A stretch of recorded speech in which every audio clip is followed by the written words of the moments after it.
We get a lot of calls from business owners and they're like, oh man, my insurance is so expensive. I pay $50,000, for my liability coverage. And it's a tough conversation because it's like, yes, that is a lot of money. I empathize with your plight. But in that setting, Dave, there's not a reinsurer that's going to come in and go through the hassle or the headache of, taking in less money, for a more, complicated structure. They'd rather just have the $50,000 and issue a normal policy.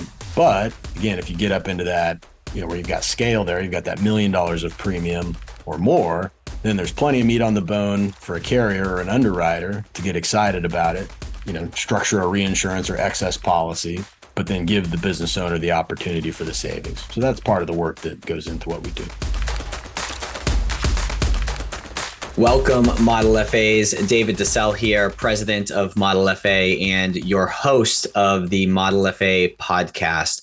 And our guest today, we're going to be talking about more of a niche approach to serving business owners. So if you are someone who currently works with business owners or is interested in working with business owners, this is definitely an episode that you're going to want to listen to, probably take notes on as well. In speaking with Jarid in advance, we want to make sure that you're not just learning about this topic, but you're able to open up some new cases and develop some more business and serve some more folks along the way as well. So Jarid Beck is the managing director of Risk Management Advisors, and we're going to be talking about how companies can utilize a captive insurance methodology and process within their business and all the benefits that come as a result of that, why it makes sense. And then ultimately, how do you actually open up these conversations with either existing clients or with prospective clients as well? So with that being said, Jarid, welcome to the show.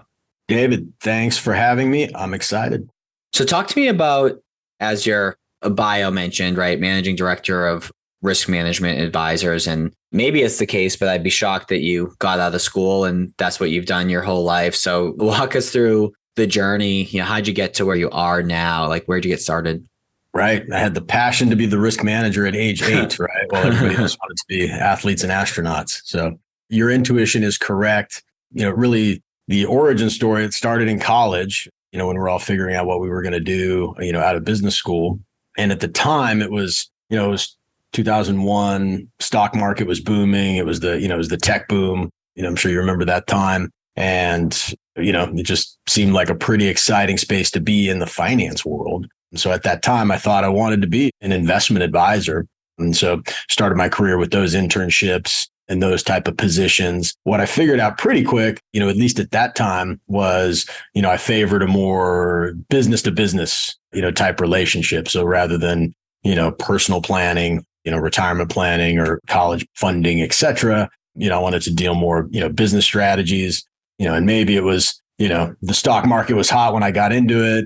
I'm putting people's money into college funds, it's tanking down. And then, I'm getting these phone calls that I'm just not equipped to handle it, at age 22. But, business to business seemed more just rooted in the numbers and the fundamentals, et cetera. So anyways, I gravitated towards that and went to work at a firm that specialized in tax reduction strategies, employee benefit strategies, for businesses and business owners. And that was how we discovered this concept of captive insurance companies right around 2002, started delving into what, those were and what that meant. And, me and my partner, we found it to be so just cool and multidisciplinary, could check so many boxes for the right type of company. We decided to make that our focus. And then so it was in 2004, Christmas Eve, 2004, that we founded Risk Management Advisors.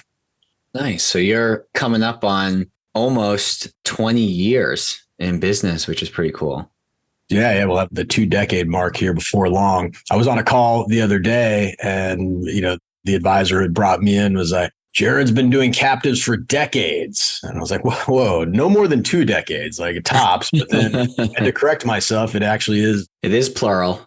We have crept into the 3rd decade of doing captives, which is scary now that we're in 2023. But we love it. It's worked out well. Now, do you go directly to the business owners yourself? Do you partner up with advisors to go kind of tag team that case together? Is it one or the other? Is it both? Like, what's your kind of business model like in that regard? It's both. We've got a great marketing team, both in-house people and external folks. And, so our own videos, websites, promotions, etc. So, we do get business owners that'll see that content or those concepts and they'll just come directly to us and we'll start a conversation. But, I would say a lot of our best stuff, other financial advisors, property and casualty brokers, benefits brokers, CPAs, attorneys, etc. All the advisor, cohorts that you'd imagine that bring us, they'll have their group of clients and prospects and, they'll identify the 2 or 3 candidates and then, we'll start a conversation that way. Cool. So I feel like there's potentially 3 types of advisors that are listening to this call. Some that know all about captive insurance, some that kind of know, and some that this is the first time that they're hearing it. Probably about right. Especially if they're not currently working with business owners. I would put myself in the middle where I've heard about it, but I don't quite grasp it. So let's start there. What is captive insurance? Yep. Good place to start. So at its most simple level, a captive is an insurance company that a business or a group of businesses set up to insure their own risks. Okay. So when I think about that and I hear the word insurance, my question is it for life insurance? Is it for health insurance? Is it for disability insurance? Is it for, P&C style insurance? Is it all the above? Like when you say, kind of self-insure, what risks can captives self-insure for? So it's typically going to be focused on property and casualty risks and health insurance risks. Okay, cool. You can get into, at the really high, large company levels, you can get into life insurance and disability, but that's, maybe publicly traded company, type of tool. But for, the broader swath of, businesses out there that would implement it would be P&C and, health benefits related. Okay. Now, is the business literally like starting their own insurance company that serves them, or what's like the logistics of how that's set up? Yeah, that's a key part of it. So, and a lot of people will say, it was like, well, how's that different from self-insurance? Or you mean, it sounds like self-insuring. And it is, except that it's more formal in that you do go out, you form a separate corporation, and then you go to the Department of Insurance, wherever you set up the company. It could be Delaware, Tennessee, North Carolina, Cayman Islands, etc. And then you go to the Department of Insurance and you submit an application to get an actual insurance license, to issue policies for the risks that you want to insure. So to me, initially, my thought is, well, that sounds complicated. I'd rather just pay for health insurance through a company where my responsibility is essentially, paying the bill and not dealing with anything else. So help me understand how much work is required by the business owner or people at the organization to create this. Is it less complicated than my initial knee-jerk reaction is? Yeah, if we're doing our job right, it is. Okay. That's really, so we're what's called a captive manager, which, in other parlance would be like, an agent, broker, whatever. Our job is to represent and manage the insurance company, make it easy for the business owner so they get the benefits of participating and then owning the captive without it distracting from what makes them successful in the first place. What are some of those benefits? Like why perhaps would this make sense for a business owner to do? Yeah. So typically there's 2 big motivating factors. So one, you're right. It is easy to just stroke the check to the insurance company, but that can be frustrating if, let's say, you're paying $1 million of premium to the insurance company, but your losses are very low, 200,000, 300,000. Well, that's a lot of underwriting profit and a lot of money that's going out the door that you're not getting back. So, what we would explain to a business owner is, well, hey, you can set up your own insurance company, have your captive take on a portion of that risk, and then go buy reinsurance, which is insurance for insurance companies, to protect yourself from that catastrophic loss. And then, take some of that delta or that profit and put it back in your own pocket and use it to benefit, your organization. So that's one reason. Another reason would be, let's say you've got a particular risk, like cyber risks come to mind. There's cyber liability insurance out there, But all the different methods of attack or getting hacked or getting, held ransom, it evolves quicker than the insurance policy can keep up with. So, in other lines of coverage, there's just stuff that isn't covered or you can't get coverage for or is excluded. And so a business owner might say, well, hey, if this risk poses enough of a threat to my business and I can't get coverage for it, well, let's do it in my own insurance company and I'll address the risk that way. And the advantage of doing that, really for either motivating factor, as opposed to just regular self-insurance, is if I just self-insure and I save that money, then that flows down to my bottom line on my P&L, which sounds good, but then I pay taxes on that, right? But just because my tax year ended doesn't necessarily mean the risk has gone away. So I could still have the loss, and then I'm paying yesterday's loss with today's after-tax dollars. It's not a very financially efficient way to do things. So what the insurance company legislation allows you to do is set aside reserves to pay potential claims. If you go into Warren Buffett, right? Everybody knows Warren Buffett. So if you go into the Berkshire Hathaway annual reports, he talks about this extensively.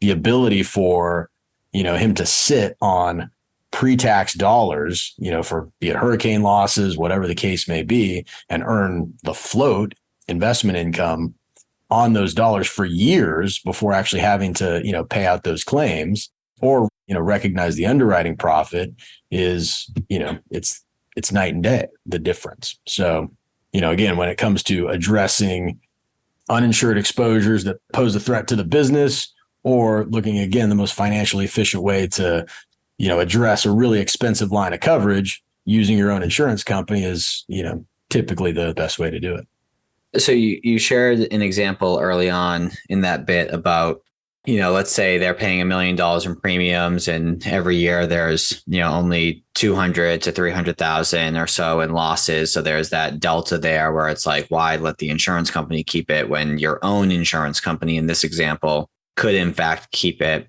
So my mind went to, well, what happens if the losses, off $1 million in premium one year amounts to 1.5 million? Who's on the hook for that? And you mentioned reinsurance. Can you talk a little bit more about that? So, yeah, it's really just a technique where you would go out and, negotiate for the captive to take a certain amount of risk. And then up above a certain amount of losses, you would have an insurance carrier that would step in and protect you. And there's at a base level, there's two different types. One would be on a single loss basis. So let's just say, take health insurance, for example. Somebody gets cancer and it's really, really expensive. And that happens, right? You can't control that. So then you would have the reinsurance to protect you up above, whatever you've decided to retain. So is that reinsurance? Are those premiums small enough to the point to where it all still makes sense to do compared to if you were just paying an insurance company yourself?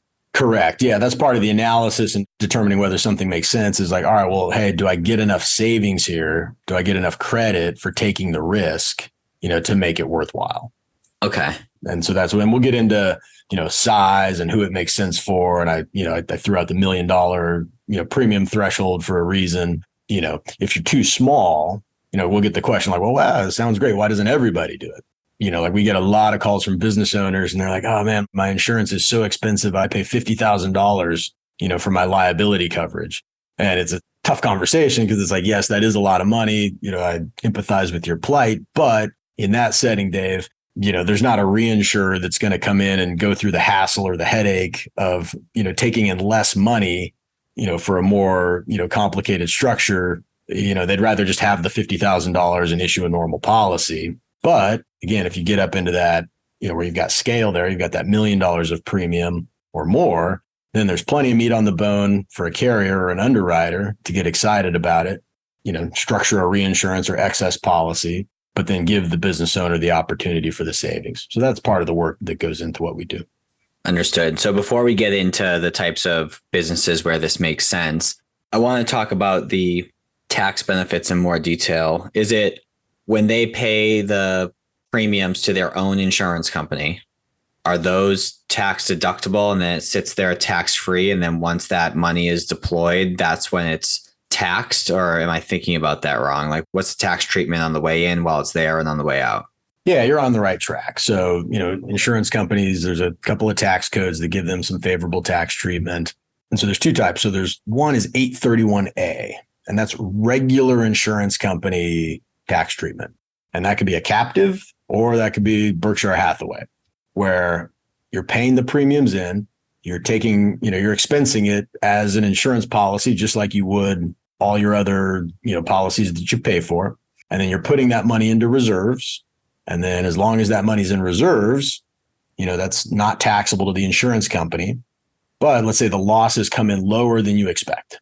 Well, now that money flows out of reserves and the insurance company would pay tax on that. And so again, that's captives can be taxed that way. And then that's how all regular insurance companies are taxed. For middle markets or small business owners, there's a code section 831B. And this is small insurance company legislation, which says, and they just increased the limits, but last year it was 2.45 million. As long as your annual premiums are 2.45 million or less, then that money comes in and it builds up tax-free in the insurance company, regardless of the reserves. And I think that's what you're alluding to. And in that model, the only thing you pay tax on is your investment income. Okay, so that was going to be my next question. Do the reserves need to be in cash equivalents, or you can invest them as you please? No, it's actually important to invest. Insurance companies are some of the, there was a book called The Invisible Bankers, and it was about insurance companies, about how, some of the biggest real estate investors, some of the biggest stock and bond investors, some of the biggest lenders. So yeah, an important characteristic of insurance companies is to invest and get rate of return. You do keep a certain portion of cash, both for liquidity and for regulatory purposes. But by and large, most of our clients are, getting out there and figuring out, how to get rate of return, in line with, with their individual risk tolerances. But that's definitely an important aspect of it.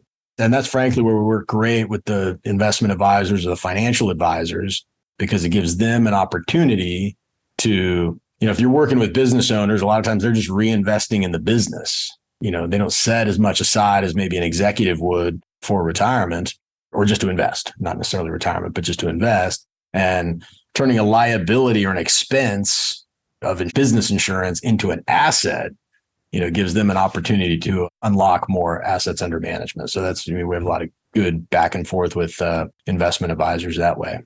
But yeah, that's a huge feature. Cool.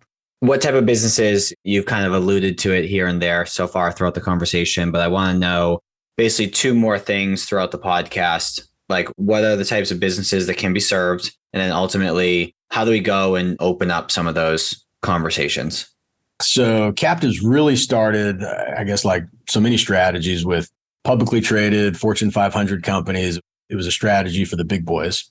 And then over time, that's really trickled down to the middle markets, closely held, privately held businesses. There is a sort of a hurdle or a threshold that we've alluded to that you have to get over, both in terms of just critical mass of, maybe the insurance portfolio, but also just the business. But if you're looking at that middle market, closely held space, it can still be a pretty broad range.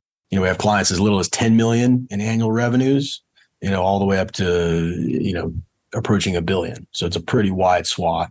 What you want to look for is, companies that fit the risk profile. So a lot of employees, what's that going to, if you have 100 or more employees and you're offering employee benefits, you're probably spending $1 million plus on your health insurance plan.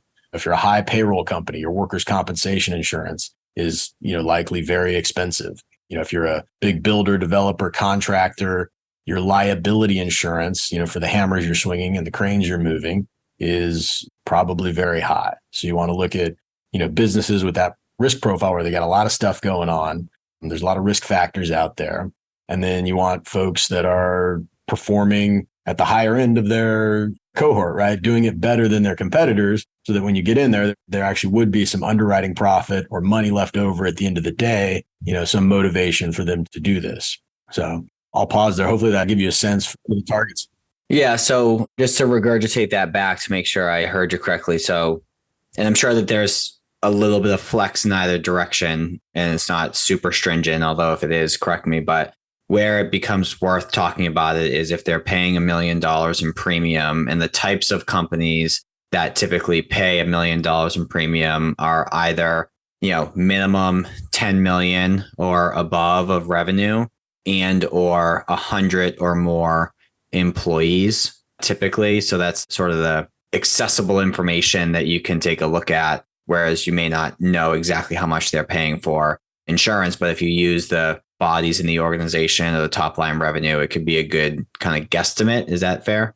Yeah, exactly. And it's not a perfectly, correlated like if then, because it's like working with a lot of cannabis companies right now. And, they all need, what's called directors and officers insurance. Like they want people to sit on their board of directors. And then to do that, you have to insure the board against any liabilities. So that's directors and officers insurance. Difficulty is traditional carriers right now, there's the stigma around cannabis. It's very difficult to get. They don't want to issue a policy for any price in some instances. So in that case, the company's not paying anything in premiums because they can't get it. Right. So it's not necessary. And I'm bringing this up to say, well, it's not that they have to be paying, $1 million in premium necessarily, but they have some issue, some risk issue that they need to address. And the convenient thing is one thing they are is cash flow. They have the resources to do it. So then the captive is a perfect, sort of plug in. All right, here you can address your directors and officers need via, using this captive. So again, it's a couple different things. It could be the premium where you're like, oh man, these guys, look at this insurance portfolio. There's a lot of, there's a lot of premium dollars here to address. Or it could be a specific risk for a company that's of the size to where, they could justify, spending the money and going through the, again, the mental exercise of understanding this. So if you have a good guesstimate that perhaps a business owner that you're working with or a business owner that may fit those parameters, how do you approach that conversation? Like what's sort of a way to open up the conversation in an intriguing way to then not necessarily run with it, on their own, because if an advisor, hasn't done this before, they probably would partner up with, someone like you, of course, but how do they even open up the case in the first place or generate some interest? Yeah, captives are a great wedge, if you will, for prospecting or just keeping new ideas in front of your clients. And it really comes down to the fact finding, kind of identifying these, these factors. All right, how big is the company? How many employees do we have? And then if you see, that it's kind of stars are kind of lining up. I mean, the simple question, have you ever looked at captives? And just see what the business owner says. And a lot of times it's going to be, no, what's that? Or, yeah, I've heard about that. I don't know much. And then, educate a little bit. And then, if there's interest, then that's, like I said, I mean, a lot of our best client relationships started with the advisor calling up and it's the, hey, I got a guy discussion. And then you talk about the case and say, yeah, I think there's some traction here, or, and then open up the lines of communication and have a call with the client or the prospect and then talk through it and see if there's interest in moving forward and if there's traction there. And is that how you work with advisors? Will you basically be in the meeting so they're just kind of generating enough interest to have a conversation, running it by you to ensure that what they see as potential is actually there, and then you guys do that joint call or joint meeting together and you're kind of working hand in hand as partners, so to speak? Correct. Yep. Okay. And we're built our business and career on, working with other advisors. So it's, whatever the appropriate degree, so we've got some really sophisticated property and casualty brokers that, they go and broker the excess policies or the reinsurance policies. They've got all that stuff handled. They're pretty good at educating the client. And then, so, it's kind of already half baked, if you will, when it shows up. And then we kind of, we help them, finish it off with the implementation and the, sort of the support there. And then there's, like you said, there's a lot of neophytes, people who've wanted to do more advanced planning or more advanced concepts. And so we, can take a much more hands-on role up front, obviously while still keeping them, in the primary position of whatever their, specific discipline is. So, yep, that's 100% it. Cool. And then one of the last questions I want to go back to types of businesses this makes sense with. So assuming they meet the parameters, let's just use the parameter as the example of $1 million in premium that they're paying. Does this work for any industry? Or are there any industries in which it doesn't work if they're, assuming that they have that high premium cost? Yeah, I wouldn't necessarily disqualify any industries. It's just, easier, how it is. You'll just find more candidates for something in a certain space, right? Mm-hmm. if you're working in the medical field, with physicians and doctors, there's a need there because these guys are busy, and they need good advice because, they're in surgeries most of the day, but they have the financial resources to get stuff done. Likewise, if you're integrated or immersed in builders and developers, you're just going to find a bunch of high premiums because the nature of the business. But yeah, if you look across our portfolio, our book of business, manufacturing, contracting, property owners. If you look at property owners and, out here in California, you can't get earthquake coverage. East Coast, you can't get hurricane coverage. They're good candidates. Staffing companies, professional employment organizations, professional service firms. We have CPA firms, law firms, healthcare is a big one, all up and down the roster. But again, it's, someone who's doing it the right way, kind of best in their class, best in their business, doing it better than their competition is pretty what I look for.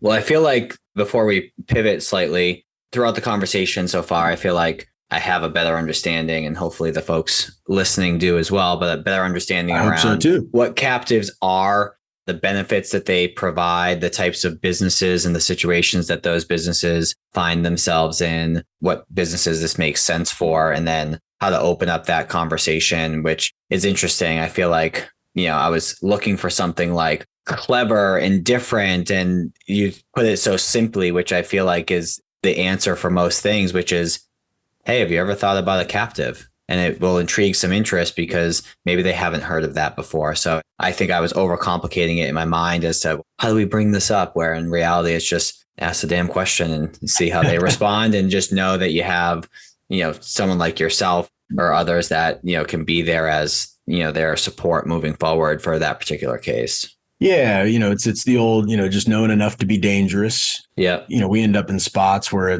we're in there with the captive and talking about that. And that actually is the cool part of doing the captive, is you end up seeing a lot of pieces of the client's business. So, they'll say, hey, do you guys, do 401k? It's like, well, no, but then you kick it back. Yeah. It's like, oh, but we've got an advisor partner, and, we know just enough of the questions to ask to get it in front of, our partner in that region or whatever. So, it's just the world we live in. You can't be an expert in everything these days, right? Get yourself in trouble. So, right. But there's a lot of good information out there. Self-servingly, our website has a lot of good content, but even beyond that, there's good materials out there.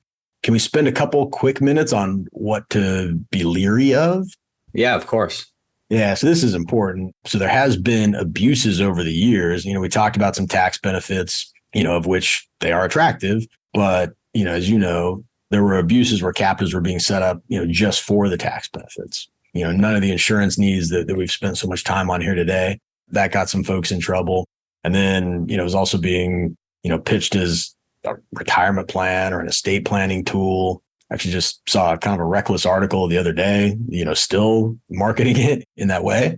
And you really want to stay away from that type of stuff, because that's, it's a risk management tool. It's to address, insurance or risk needs. Then you get all the benefits that we've talked about. Yeah. If you start getting outside intended purpose, then that things can go haywire for you. So it's important for your listeners to be leery of that type of stuff. Yeah. And make sure you're presenting it appropriately and not just, positioning it through all the benefits and things like that, but the need that you're trying to solve first. Correct. So I'm glad you brought that up. So for those of you who this may be your first podcast listening to of ours, first of all, welcome. Appreciate your time thus far. But also one of the things that we do with all of our guests is to ask a book that's had an impact on them as a way to distill a reading list. And when I was talking to Jared about this in advance of the show, he was like, hey, it's tough for me to pick a book because I enjoy reading, but there's this blog, I think you said from like a particular blog article or blog post from like 2015 that you still read to this day. And I think the gentleman's name was Tim Urban, and the website is, if you Google Wait, But Why is where it is. But tell me about this blog article. I keep saying blog article. It was a synonym sort of, but this blog post that you consume, every year since 2015. Why do you do that? Careful, you're going to get OK Boomer in your comments. Yeah, thanks for bringing that up. So, with the holidays, you're spending time with your family, and then, coming into the new year, everybody's reprioritizing or whatever. So every year I go back and I revisit this. So yeah, Tim Urban, Wait, But Why? And it's a blog post from 2015. And it really distills down time in this visual way that's really impactful. So, and the title of the post is called The Tail End. And it's piggybacks on a earlier post where he said, if you put all the years of your life, let's say we're going to live 90 years and you draw out 90 circles. So you've got 90, years. And then, I'm 45. So exactly half of those would be full. I got half the way to go. And then you can distill that down into days. And he's like, it's remarkable, but every day of your life still fits on a single piece of paper, if you make a dot, and that's it. And then, but what the tail end was, what was powerful about that was stop thinking of it in terms of like, these finite dots and really like, all right, how much time do you have left, to do various things? And, so what was interesting was, and he's my age. So he's like, I've spent 85% of the time with my brother that I'm ever going to spend. I'm in the final 15%, or I thought about it, my wife and I have had these, awesome New Year's for like the last 5 years. It's like, all right, well, how many more, 10, 15, before we get into being like 60, 70, how many more banger New Year's, parties do we have? So it sort of puts those things in perspective. So when I'm juggling, all right, do I want another Zoom meeting? Or is it taking that, that extra time, not to drone on, but, so my son's 14, I coach his basketball team. When he started playing at 5, it seemed like all the time in the world. Now there's 6 games left in the last season of that we'll do this. Right. And so anyways, I'm not doing it justice, but the way it's laid out, it's worth checking out again, as we're all just, setting our calendars and prioritizing for the next 12 months. Yeah. I Googled the tail end, wait, but why, and it popped right up, and they give some good like visual representations that you're alluding to as well. And they even have some funny examples of how much pizza you have left to eat based on how often you eat pizza. And how many Super Bowls. Yep. Yeah, how many Super Bowls, exactly. So yeah, I went straight for the heartbreaking stuff, but there's plenty of humor. There's some lighthearted stuff too. Yeah. Well, Jared, this has been great. If I'm listening to this and I say, hey, the idea of captives sounds good. I know business owners, or I work with business owners. I just need some additional help and guidance. Where can they find you? I think you mentioned your business partner when we were talking before, wrote a book that may be helpful. What sort of resources can you point them to? Yeah, my partner wrote a great book called Taken Captive. And it was written a while ago, but the basic tenets and concepts still hold up. When we got into the business, the only stuff out there was this like ivory tower insurance philosophy stuff. David, to your point, it all just seemed complicated and not very accessible. He did a great job of just breaking it down into, the business owner's desk reference for captives, if you will. That's a good piece. And if we end up striking up, opportunities together, we're happy to share those with, clients, prospects, et cetera. But so that's good. Our website has a ton of great stuff, riskmgmtadvisors.com. And then we've got, the YouTube, the usual YouTubes, the Facebooks, a lot of video content there. Awesome. Well, Jared, I appreciate it. And for everyone who listened today, appreciate your attention as well. Hopefully this episode was actionable and insightful enough for you to actually go make a difference in the lives of the business owners that you serve or that you'd like to serve. So feel free to reach out to Jared if you have any additional questions or thoughts about this topic. But Jared, great to meet you and appreciate you joining the show. Likewise, David. Enjoyed it. Thank you so much. Take care.